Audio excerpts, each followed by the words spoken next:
In example 2, we're looking for the arc cosine of square root of 2 over 2. So remember that when we're dealing with the arc, or the inverse trig functions, our input is a real number, and our output is an angle. Okay, so what we get out of this guy is an angle. So how you read this again, this side over here, what I'm thinking and what I'm reading in my mind this as is, I read this as, what angle or angles have a cosine value of square root of 2 over 2. Okay, so it's that basic. That's all we're looking for. So again, you can use your unit circle.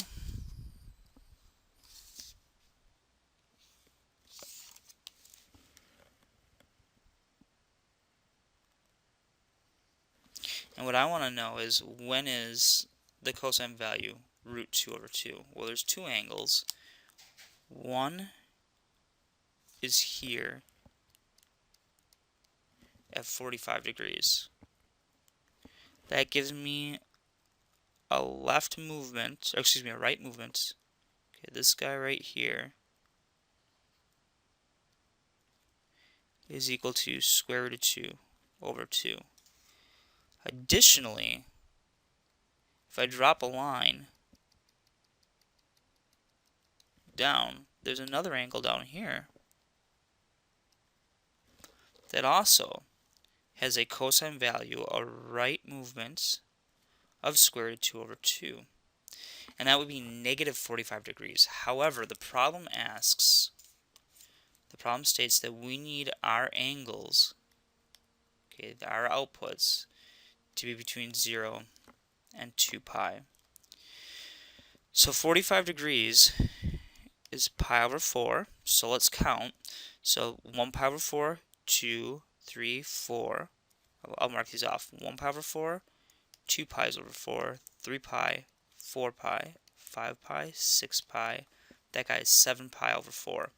So our two answers are the following. The solution set for theta should be equal to pi over 4 and 7 pi over 4. Now when we use our graphing calculator, let me go back into radians.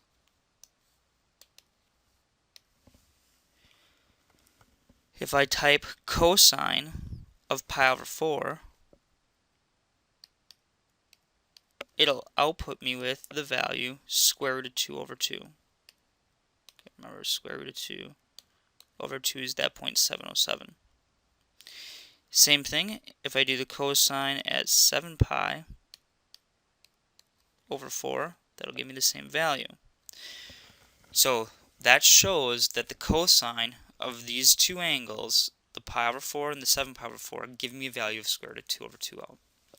Now if I use the actual bump my calculator, the arc cosine, or the inverse cosine here, and I type in, now let me do this so that it's a nice angle so that you can see what's going on here. I'm going to switch to degrees because it's easier to view.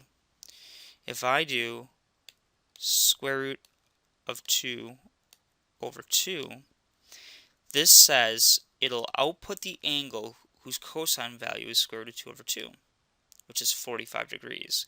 Notice that it's only giving me this value right here. Okay, it's not giving me the 7 pi over 4 down here.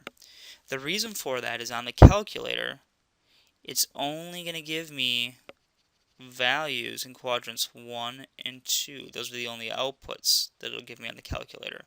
I have to determine the other outputs. Okay, and specifically here I have to determine that 7 pi over 4 also has a right movement of square root of 2 over 2.